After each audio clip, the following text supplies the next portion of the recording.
एक दफा का जिक्र है कि एक सर्द और बरसाती शाम शहजादा मंसूर अपने महल से निकलकर दौड़ कहीं तन्हा निकल गया। वो ख्यालों में खोया हुआ चलता रहा, यहाँ तक कि उसे मालूम ही न हुआ कि वो कहाँ पहुँच चुका है। आसमान पर घने बादल छा चुके थे और बारिश जोरों पर थी। वो बारिश से बचने के लिए एक पुराने घर के दरवाजे पर पहुंचा और दीवार से लगकर खड़ा हो गया। इसके कपड़े मुकम्मल भीग चुके थे और सर्दी की ठंडी हवा से वो कांपने लगा।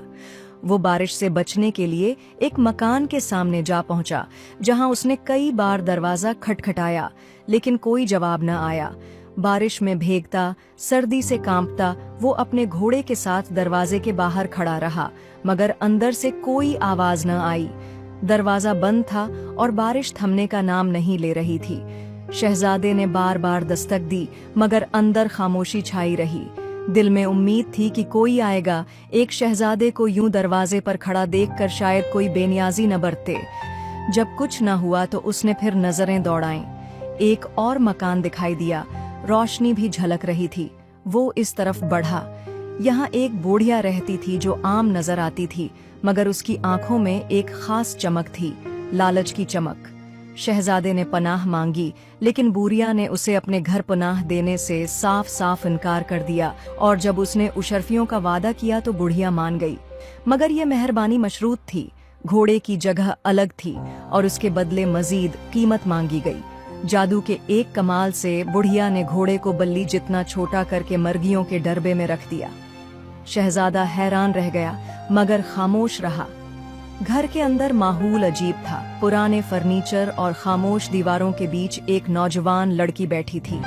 वो शहजादे को खुश आमदीद कहती, बातों से लुभाती और उसकी मौजूदगी को एक अनमोल तोहफा समझती थी। मगर शहजादे का दिल बेचैन हो गया। वो यहाँ मजबूरी में आया था।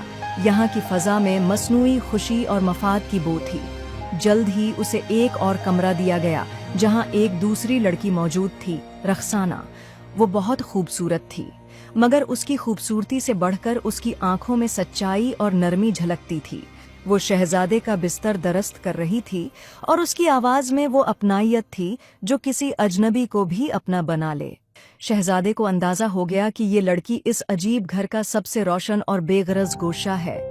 रखसाना सुतीली थी और उस पर जुल्म होना घर की आम रवायत थी, मगर उसने शिकवा नहीं किया, सिर्फ हालात को कबूल किया हुआ था। शहजादे ने उसकी हालत देखी, सुनी और दिल में एक फैसला कर लिया। उसे यकीन आ गया था कि ये लड़की एक शहजादी बनने की हकदार है। रखसाना ने जब शहजादा मंसूर के कपड़े भीगे देखे तो उसने चमनी में लकड़ियां डालकर आग जलाई और दोनों उसके पास बैठ गए ताकि शहजादा गर्म रह सके।